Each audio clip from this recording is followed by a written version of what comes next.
There's racism, and then there's prejudice. Racism is something we must oppose, whereas prejudice is something we must overcome. And that's a crucial distinction.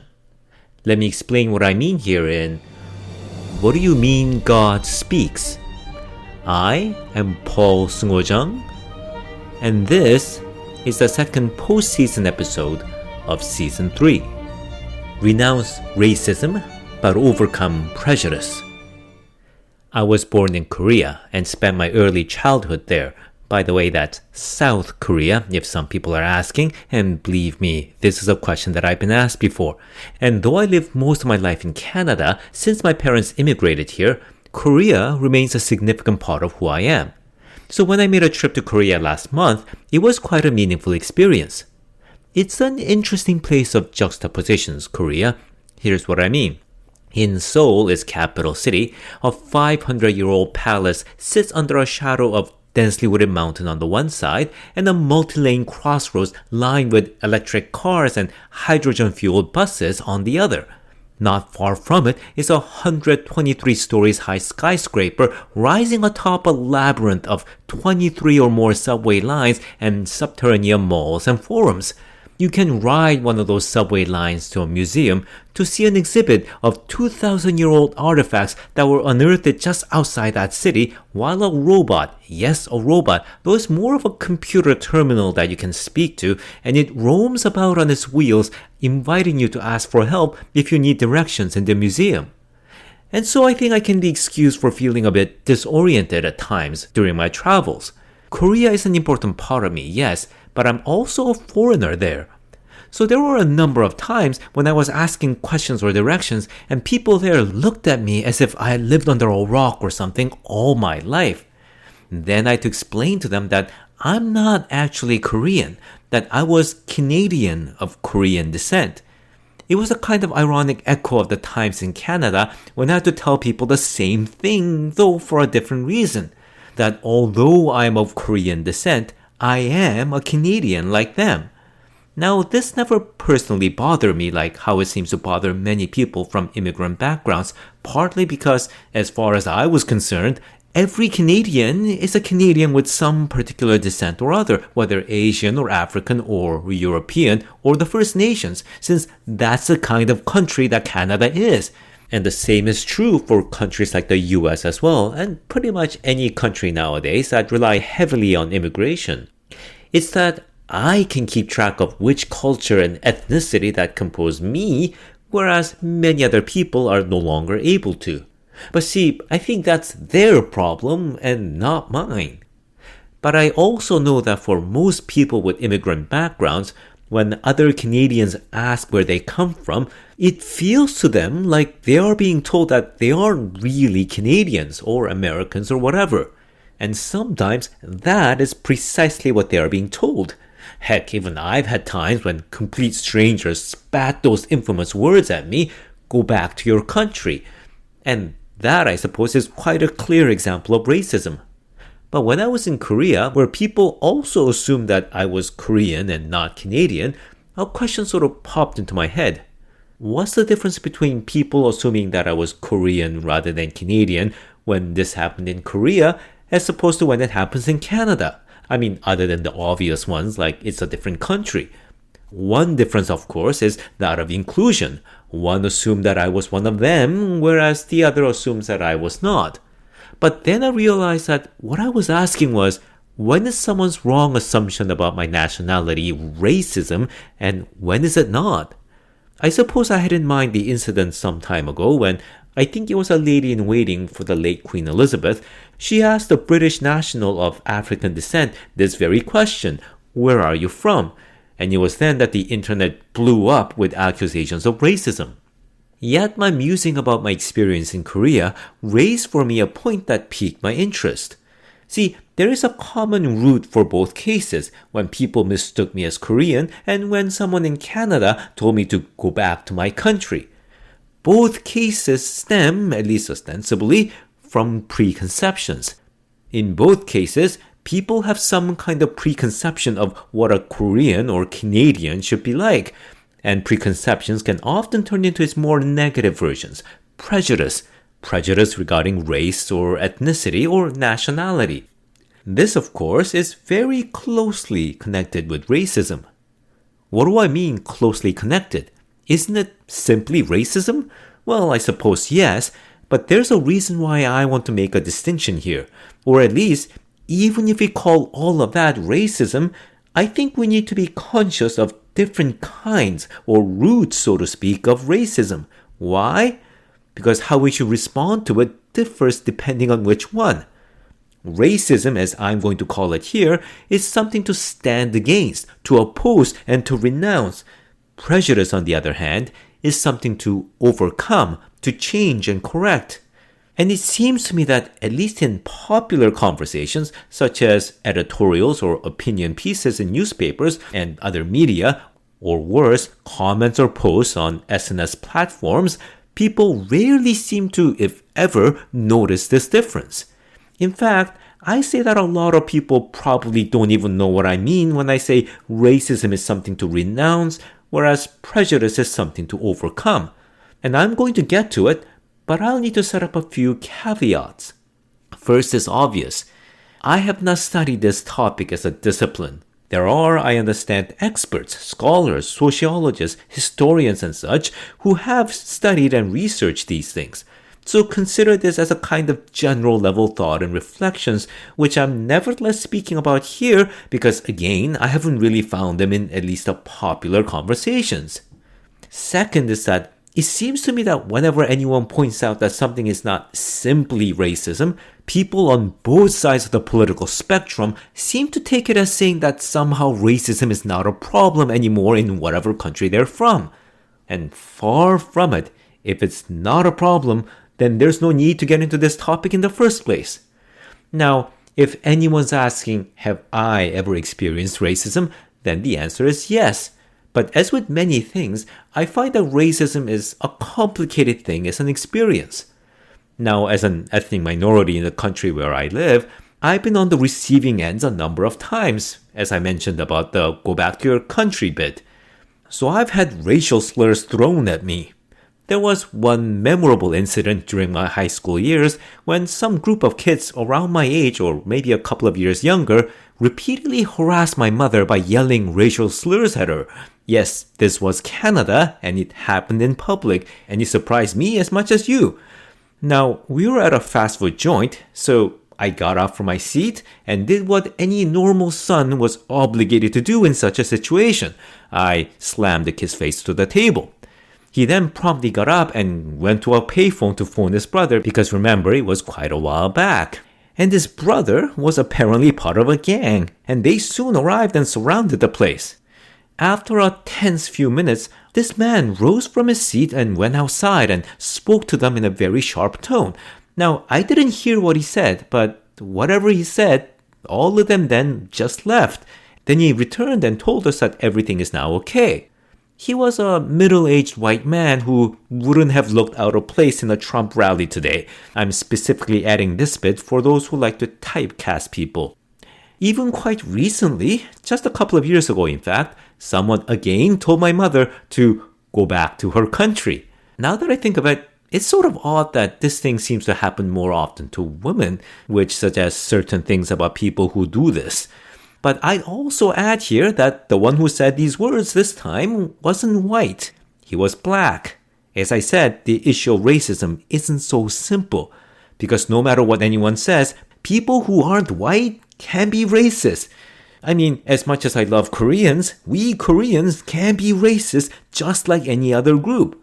It's just that in countries where we are the minority, it's much harder to turn our racial prejudices, let alone outright racism, into notable harm to other people who are in a more privileged positions. And to that extent, the kind of racism that causes measurable harm tends to be constrained by social or political or economic powers, which is why in Europe and in the Americas, the issue has focused on people of European descent. Anyway, all of this means that when I distinguish racism from something else, or at least point out different kinds of racism, I'm by no means saying that racism is not a problem. But what seems to be the same problem can have different roots, and that may require different responses. Consider this example. Stomach ulcers are a serious health problem. It's painful, causes vomiting and diarrhea and other terrible symptoms, and it can lead to cancer. Now, ulcers can be caused by bacteria called H. pylori or by things like stress or even a type of medicine like aspirin. It could also be all of them, which exacerbates the effect of the other. Whichever the cause, ulcers need to be treated. But depending on which cause, our response should be different. One needs antibiotics while another needs to stop taking particular medicine or change one's lifestyle and so on. Yet imagine that instead of treating this illness, the doctors are far more interested in which choice of words to call it, a bacterial infection or stress-induced condition. They become so obsessed in discrediting the other doctor's diagnosis or their choice of words instead of, actually treating the patient that the patient never gets better. See, that's what I'm worried about. Let me go back to the question at hand. I've differentiated prejudice from racism, but prejudice is obviously deeply intertwined with racism, and one usually leads to the other. But the difference between racism and prejudice, or perhaps if you prefer, different kinds of racist behaviors, calls for different responses. So what I'm calling prejudice is about wrongly held beliefs and opinions regarding the members of a race or ethnicity, and these are to be challenged and corrected. I'm going to purposely leave out for now racism as practices or systems that treat people of different races unfairly or with prejudice. I'll get to that nearer to the end of the episode. What I'm going to call racism here is less about belief and more about a mindset or a way of being. It is a way one relates to others and essentially to reality as a whole and thus to God. Yes, this is, after all, an episode of What Do You Mean God Speaks? So, what do I mean by all this? This kind of racism is the mindset that seeks to and likely needs to demean and denigrate other people in order to exalt themselves by the means of race. See, this is the goal, denigrating others and exalting the self, and wrong beliefs, or in this case racial prejudice, merely supports this goal. And such people are not racist because of their prejudice. Rather, they cling to their prejudices because they're racists. And that's something that you cannot correct in a way that you correct a belief, because there is nothing to correct, nor is there a desire to be correct. It is a way of being, of relating to reality that can only be rejected and renounced wholesale. So how would this difference play out for those in the receiving end? Well, let's go through an example. Now, in one episode of this third season, I mentioned that my name Paul comes from a dream that I had as a little child. But Paul is not my legal name. It's not on any official government documents like my passport or my driver's license. I did put Paul as my middle name in academic documents like my degree or diploma or my contracts for work, but legally speaking, my name is Seung-ho Chung. I only started using Paul as my personal name when I began teaching in a university and was trying to get my book published. See, my book was in English, and it's about concepts of worldviews and God, about issues in Western philosophy and religion. My name wouldn't have been a problem if the book was, say, about Confucianism or Korean history or some other East Asian related topic. But as it was, even I would have had a number of preconceptions regarding a book on Western thought that had an author's name that sounded like they were from Asia rather than, here. People would probably ask, is the author writing this as someone with an outside view, as an Asian? They may expect me to compare Eastern thought like Taoism with Christianity. And to be brutally blunt, if given a choice between equally unknown authors who are writing in English about Western philosophical or religious thought, people would prefer someone with, an English name rather than a Chinese name. Chinese because my last name Chung sounds like Chinese rather than Korean, which is a vestige of a time when people didn't care about the difference between Korea and China. So what I was worried about was prejudice, that people won't be as willing to hear me out, or in this case, read my work, that people would assume that an East Asian man won't be able to do as good of a job on such topics as, say, someone from European descent. And in fact, in the first college class that I taught, and no, it wasn't U of T, a couple of students even thought that I would have a hard time teaching them because they believed that I was from a different country. I know this because they said so on their course evaluation. This is prejudice, and I suppose people could even say that it's racism of sort. But prejudice, if that is all that is, can be proven wrong. It can be corrected. You could take my course or read my book or listen to this podcast and find that I can indeed speak and write in English quite well, that things that I speak or write about are worth paying attention to and that there's a lot to learn from it. You may begin with prejudice, but you may find that you are wrong and even feel quite foolish and ignorant when you do so. But some won't change their minds, and not because my work was bad or inadequate. Let's just say for the sake of argument in this example that my work is actually very good. But such people won't admit that it's good. In fact, it doesn't even really matter how well I taught a course or wrote my book. They simply decide that it is terrible by definition because of who I am. Now, they may not put it in those words, but no evidence against their view is acknowledged. They firmly hold that my book is inferior to anything that they scribble on their website or post on their SNS account, even though my writing was peer-reviewed and published in a respected scholarly press.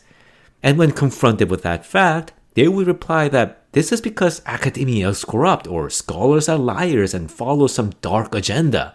See, if something is simply prejudice or bias, it can be corrected. But racism of this kind cannot be corrected, not in this way, because it's not about holding a belief. It's about the need to be superior, or more precisely, to have some other people be inferior. So whereas prejudice is defect in belief, defect in education, this racism is a defect in character, a defect in the person and their way of life. Now, real life is much more complicated than how I just described it. It's difficult to distinguish what I call prejudice from what I called racism in actual real-life cases and people. And even if you can do so, none of that means that prejudice is somehow okay and that we don't need to confront it, nor does it excuse the person who holds it. But we do need to at least conceptually know the difference, firstly because our response needs to be different, but also because of what happens when we ignore this difference. What I'm referring to here is a rather disturbing tendency that I've observed in ourselves. I call it a recent trend, but I think it has always been with us, and is only amplified by our SNS-saturated society. To put it simply, what I mean is that rather than making our world a better place, we seem to be more interested in punishing people that we think is making it worse. Or rather, we seem to want to make our world better by finding and punishing such people. We seem to enjoy that much more than, say, actually changing ourselves or how our world works, though we usually have some excuses of why such people need to be punished now. What that means is that we seem to have this desire to set up courts and sit in judgment over people and bury them with our condemnation. This is why the distinction of prejudice from racism is important, I believe. After all, if the problem is that of defect in belief and education, then what we need is conversation, reflection, time, and the occasion to change. But if the problem is defect in character, the person, and the way they relate to everything around them so that they cannot be corrected, then what is needed is condemnation and sentencing. And when we call someone a racist or something as racism without distinguishing what we mean by that, whether it's a matter of prejudice or something deeper, then we can justify sentencing the offender without further consideration. Everything becomes a matter of guilty or innocent. But this practice of putting things and people into courts all the time, it is, I think, a sure sign of a failing social change or a movement, and usually a catastrophic failure. See, it was when the authority of the church was falling apart in the face of religious reformation and dissent that Inquisition and its religious trials became so prominent in Christianity in the West. Yes, in contrast to popular belief, it was not the medieval times when the church was relatively flourishing that this happened, but in the modern era, or rather the early modern era. Check your recent history books if you don't believe me, and not the ones that was written 100 years ago. Western Christianity has sought to keep the unity of the church and its core faith, and the hallmark of its failure to do so was the increasing obsession to find and root out the enemies of that goal, the enemies of faith. Likewise, the French Revolution began with its European Enlightenment ideals of rationality, equality, and freedom. But that revolution and their ideals quickly degenerated into what historians call the Reign of Terror, when they became preoccupied with trials and executions, with destroying the lives of people they believed stood against those ideals. So the aristocrats and the clergy, and then soon anyone who didn't keep up, like those ignorant peasants who still gathered in churches, or fellow revolutionaries who betrayed the cause by disagreeing with them. And soon enough, anyone and everyone who were accused of not quite being on board. And that period, quite fittingly called the Reign of Terror, remains a dark, dark spot in the history of modern democracy. And in the 20th century, the vision of materialist paradise and economic equity plunged into a totalitarian nightmare with millions of government-sanctioned mass murder when the communist revolutions across the world, from the Soviet Union, Maoist China, to North Korea and the Khmer Rouge, began setting up what they called the People's Court.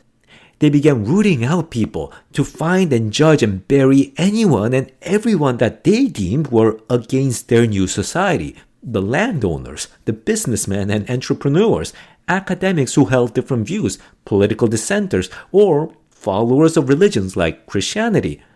See, I think the sure measure of how catastrophically a social change is unraveling into hell is how much it is preoccupied with trying to root out people who are guilty under its new system and bringing them down.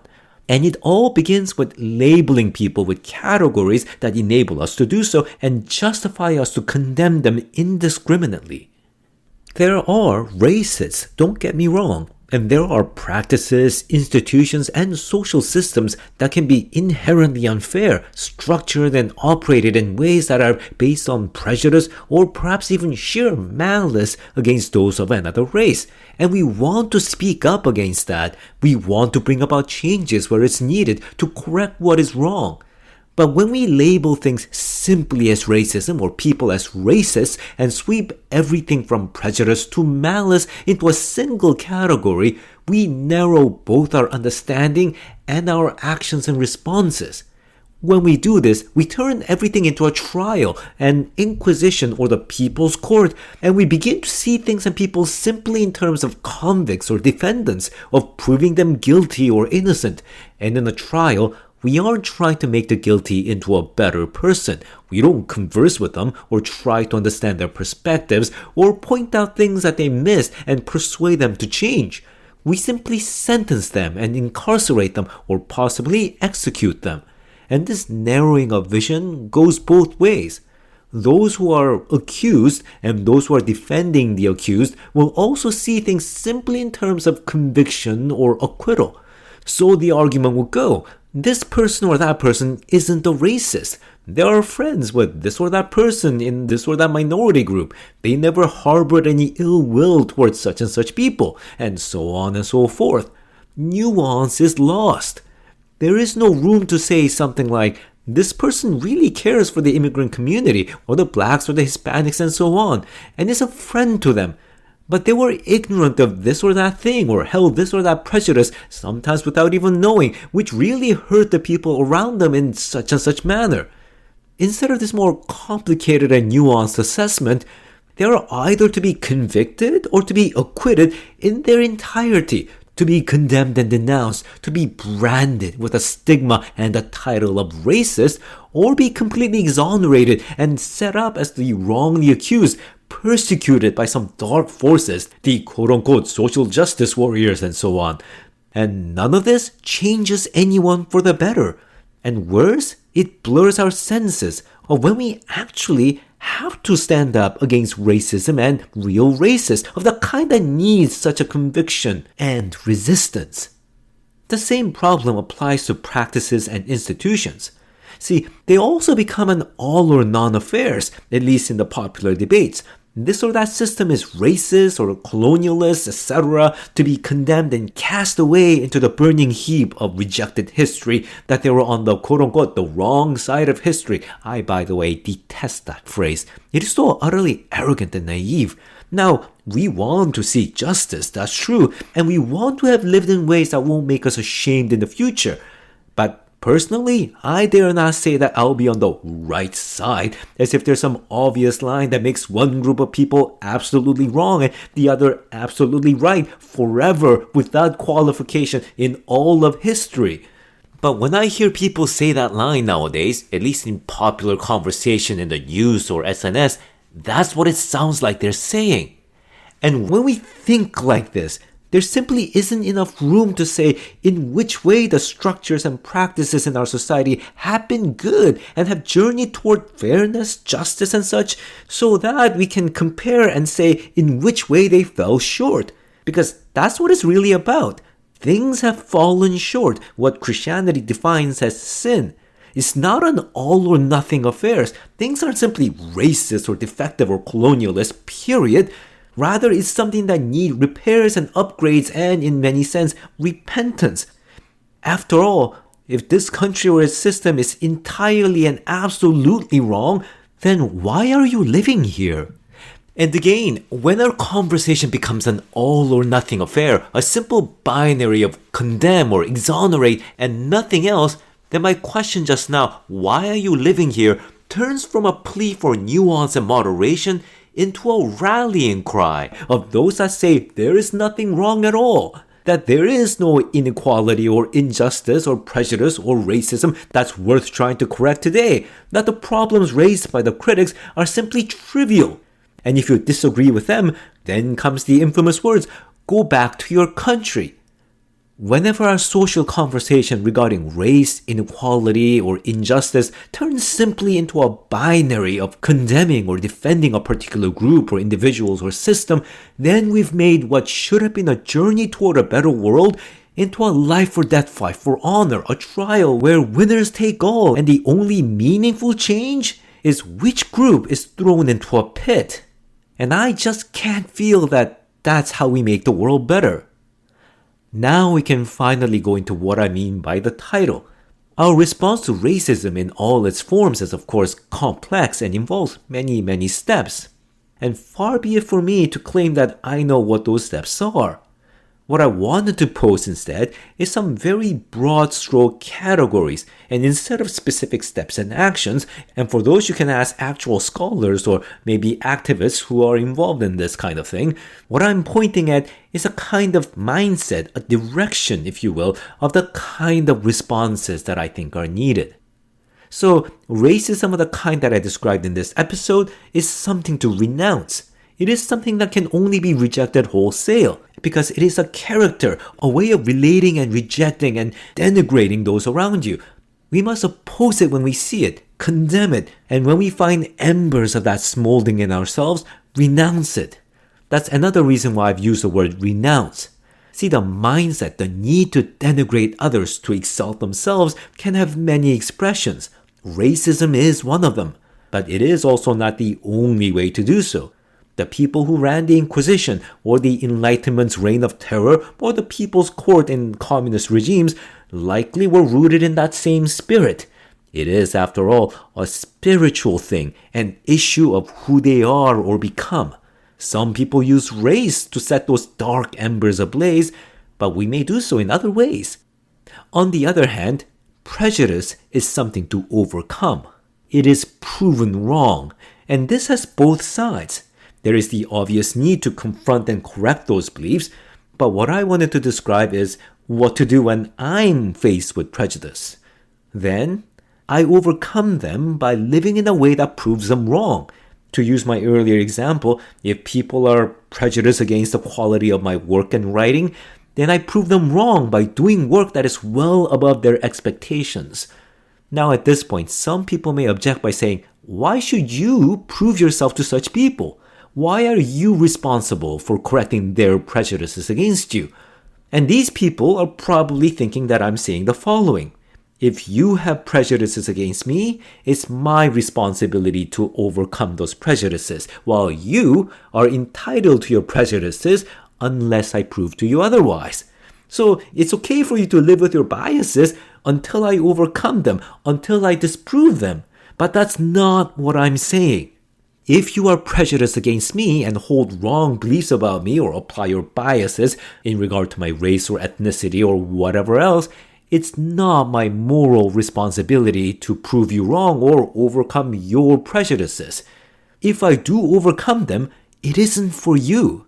If I do excellent work, it's not for you, it's for myself and God. Wait, why am I mentioning God here? Because we don't simply exist by ourselves. We don't self-exist. We always exist in relation to other things. We are placed somewhere. I exist here. You exist there. And we live and do what we do in relation to things and people around us, which is to say, we are at all times engaged with reality. And that is what Christianity means by saying that we are always standing before God. Because remember, as this series repeatedly says, God is reality, or rather all of reality is God speaking. So how we live is essentially about how we relate to reality and thus how we relate to God. So going back, the way I live my life and thus engage reality and so relate to God is not to disprove someone else's prejudices against me, whether about my race or anything else. My goal is to live in a way that is worthy of living, whether you are prejudiced against me or not. But that kind of living should also prove your prejudices to be wrong and overturn your biases. I mean, let's put it this way. Why should I lower my standards or my integrity to match your prejudice? I will live as I should, and if that overturns your prejudices or overcome any injustices in my way so that it changes you and your beliefs, that's great. But if not, that's not my responsibility. Apostle Peter in the New Testament Christian Bible puts it this way. Live such a good life among those who persecute you, so that even though they accuse you of doing wrong, that is, they regard you unjustly with biases and prejudices, they will still praise God our Father for the good things that you do. We may be treated unfairly and unjustly, and that's how society is. But don't let that demean who you are and how you live. Don't let anger and vengeance possess you. Overcome prejudice against you in how you live. But what that means is that the ones who actually has the moral responsibility to correct themselves are those who have those prejudices. We are responsible for overcoming our prejudices and our biases, to identify them and understand them, and to face the truth. That is our responsibility whether someone else confronts us with it or not. There is also a communal dimension to this.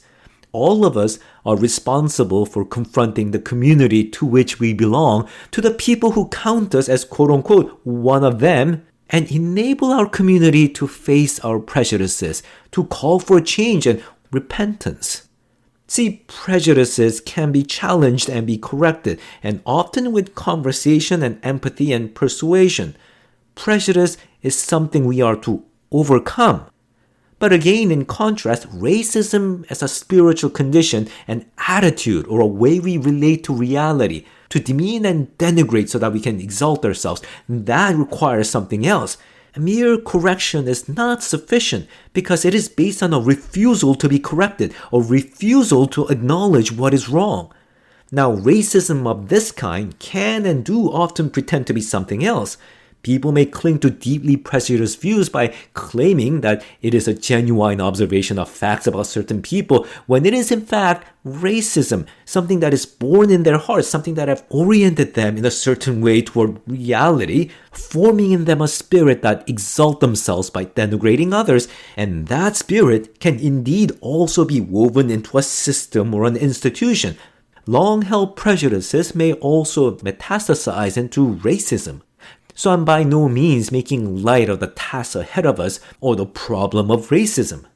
But again, I think that it is only when we can distinguish between the two, only when we try to overcome prejudice first, rather than simply accusing and condemning anyone and anything that we find suspicious of racism, that when we make this distinction and with hope overcome the prejudice, that we can truly unmask this kind of racism and stand against it.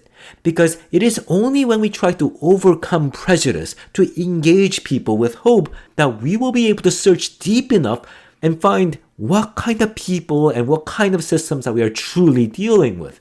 Are they someone who can change? Or is there a deeper, darker spiritual force? And I use the word spiritual deliberately, because in the end, this becomes a spiritual question, because it requires ultimately an examination of the soul.